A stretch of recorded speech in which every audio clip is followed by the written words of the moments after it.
தப்பு பண்றவன் கிரிமினல் தான் அக்யூஸ்ட் ஜெயில இருப்பான்னு கேள்விப்பட்டிருக்கோம்.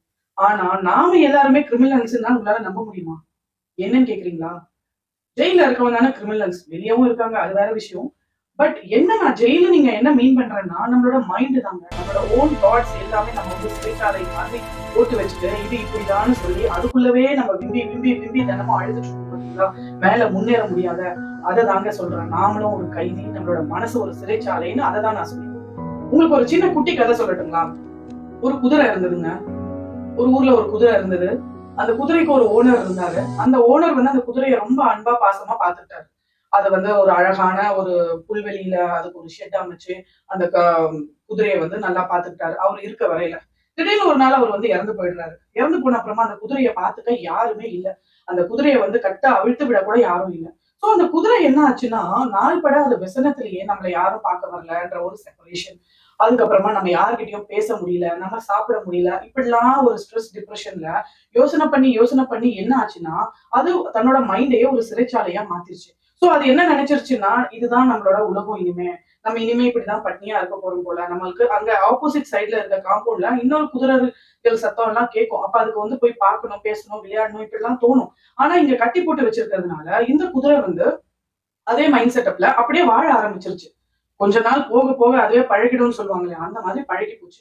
சோ ஒரு நாள் என்ன ஆச்சு அப்படின்னா, திடீர்னு இந்த குதிரை வந்து உட்கார்ந்தே இருக்கையில ஒரு அழகான பட்டாம்பூச்சி வந்து பறந்து வந்தது. பட்டாம்பூச்சி நமக்கு தெரியும்ல. இங்க கொஞ்ச நேரம் உட்காரும், அங்க கொஞ்ச நேரம் உட்காரும், அங்க கொஞ்ச நேரம் அப்படியே பறந்து போயிட்டு இருக்கும். சோ அந்த பட்டாம்பூச்சி வந்து பறந்து போகையில, அந்த பட்டாம்பூச்சி கிட்ட இது யாரோ ஒருத்தவங்க வந்திருக்காங்கன்னு உடனே அதோட ஸ்ட்ரெஸ், டிப்ரஷன், ஃப்ரஸ்ட்ரேஷன் எல்லாத்தையும் வென்டிலேட் பண்ணுது. என்னோட ஓனர் செத்து போயிட்டாரு. அதுக்கப்புறமா என்ன யாரும் பார்க்க வரல. எனக்கு சாப்பாடு குடுக்கல. என்கிட்ட பேசல. பிளா பிளா பிளான்னு சொல்லுது. சோ அந்த பட்டாம்பூச்சி வந்து என்ன சொல்லுது அப்படின்னா, வாழ்க்கையில எந்த சிச்சுவேஷன் வேணா வந்திருக்கலாம். ஆனா நாம நம்மளா தானே இருக்கணும். நம்மள மறக்க கூடாதுல்ல அப்படி சொல்லுது. இந்த குதிரைக்கு அது புரியல. என்னதான் நீ சொல்ற? எனக்கு புரியல. நல்லா யோசிச்சு பாரு அப்படின்னு சொல்லிட்டு அது திரும்பவும் வேற இடத்துக்கு பறக்குது. இந்த குதிரை திரும்பவும் அந்த பட்டாம்பூச்சியை கூப்பிடுது.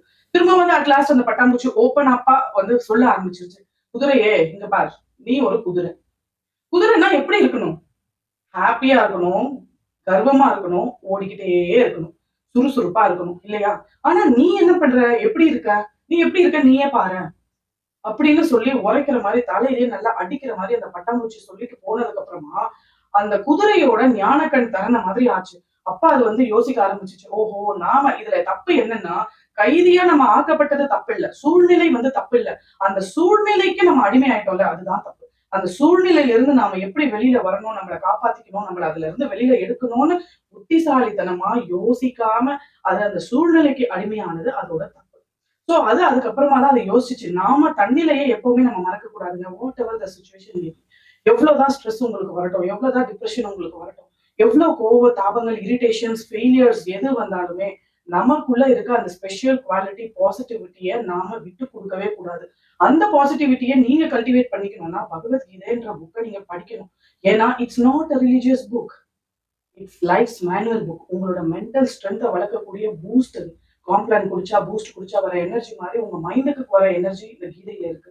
கிருஷ்ணர் வந்து 5000 இயர்ஸ்க்கு முன்னாடியே ஒரு சைக்காட்ரிஸ்டா, சைக்காலஜிஸ்டா அதுக்கு மேலேயும் இருந்து இந்த கீதையில 700 ஸ்லோகங்களை கொடுத்திருக்காரு. ஸோ அதை படிக்க முயற்சி பண்ணுங்க.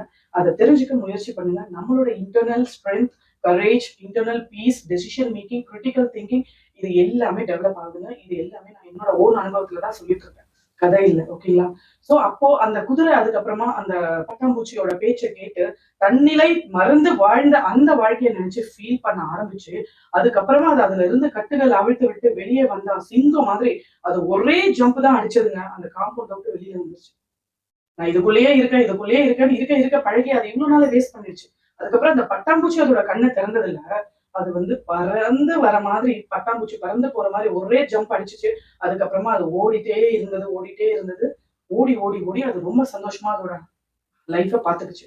சோ இதுதாங்க இன்னைக்கு நமக்கான மோட்டிவேஷன். இந்த கதையில இருந்து நம்ம இதுதான் தெரிஞ்சுக்கணும். வாழ்க்கையில நாமள எந்த சிச்சுவேஷன்ல லைஃப் எடுத்துட்டு கொண்டு போய் போட்டாலும், நம்மளோட ஒரு கரேஜ் நமக்குன்னு ஒரு ஐடென்டிட்டி இருக்கும்ல. பிரேமானா இப்படிதான் அப்படின்ற ஒரு ஐடென்டிட்டி இருக்கும்ல. அந்த கேரக்டரை நம்ம விட்டுறக்கூடாது. தைரியத்தை விட்டுறக்கூடாது. அஷ்ட லக்ஷ்மியில எந்த லக்ஷ்மி நம்மள விட்டு போனாலும் சரி, தைரிய லக்ஷ்மியை எப்பவுமே விடக்கூடாதுங்க. அது ஒண்ணு இருக்கணும்.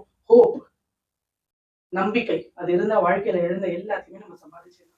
ஸோ இந்த மோட்டிவேஷன் உங்களுக்கு பிடிச்சிருந்தா லைக் பண்ணுங்க, கமெண்ட் பண்ணுங்க. இன்னும் நிறைய மோட்டிவேஷன்ஸை பார்க்க நம்ம சேனலை சப்ஸ்கிரைப் பண்ணுங்க. உங்களோட ஃப்ரெண்ட்ஸ் யாருக்காவது இதை மறக்காம ஷேர் பண்ணுங்க. யாராவது ஒருத்தருக்கு இந்த மனசுல ஆறுதலை கொடுக்கக்கூடிய மெசேஜ் தான் இது. சரிங்களா? முடிஞ்ச அளவுக்கு ஷேர் பண்ணுங்க. இன்னும் நிறைய மோட்டிவேஷன்ஸ், கீதை, மகாபாரதம் இதெல்லாம் கேட்க நம்மளோட சேனலை மறக்காம சப்ஸ்கிரைப் பண்ணி ஃபாலோ பண்ணிட்டே வாங்க. ராதே கிருஷ்ணா.